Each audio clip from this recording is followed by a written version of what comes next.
ተው አንተ ውሃ ለምንድን ነው የምትከፍተው? ፈልገህ በቀን እኮ አንዴ ብቻ በሳምንት አንዴ ብቻ ነው ውሃ የምቀዳው እዚህ ግቢ።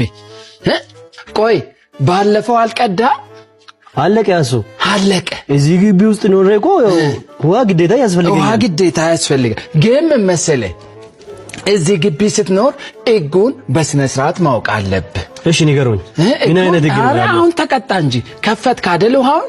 ከፈትኩ እንጂ ቀዳው እንዴ? አዎ እዚህ ግቢ ብዙ ነገር አለ፣ አንተ የማታውቀው ብዙ ነገር አለ። ልትገርፉኝ ነው እንዴ? አይ ሕጉን ማወቅ አለብህ፣ ግድ ሕጉን ማወቅ አለብህ በደንብ። እንዴ እኔ የምለኝ የሚጣ እናት ብትሰማና ይሄን ብታይ አምጣ እጅ ይቆላሉ። ኧረ ይቅርታ እኔ አንሰማም። ይቅርታ እንደ ሌላ ግቢ ብዬ ነው እንጂ እኔ ሕግ ነው። ኧረ በጣም ይቅርታ። ኧረ ዛሬ ብቻ ይለፉኝ። አንሰማምኛ አምጣ። አይ እሷ እዛ ነው እንትን የምትለው እንጂ እዚህ አይነት ነገር እኮ የለም። እስር ቤት ገባው እንዴ? እስር ቤት አይደለም እንዴ? ማወቅ አለብህ። ሕጉን ካላወቅ ኪሳራ፣ ለአንተም ለኛም ኪሳራ። ውሃ ደግሞ ዝም ብሎ አይባክ። አየህ ጥሩ አይደልና ለሳቸው ነው የሚያሳየውና እንዴ ይሄው እንግዲህ እኔ ስለሆንኩ ነው እንጂ እነሱ ሊገሉላ ይችላሉ።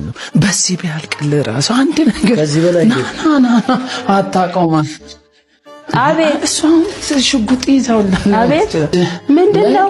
ውሃ ያለ አግባቡ ስቀዳዩ ባለፈው አንድ አይደል በሳምንት ስቀዳዩትና እሺ መጣ እንዴ? ለዚህ ነው ያሰርከው? አዎ። አንተ ምን ቤት ነው እና ነው ያሰርከው ልጁን? እኔ ቤተሰብ አይደል ነው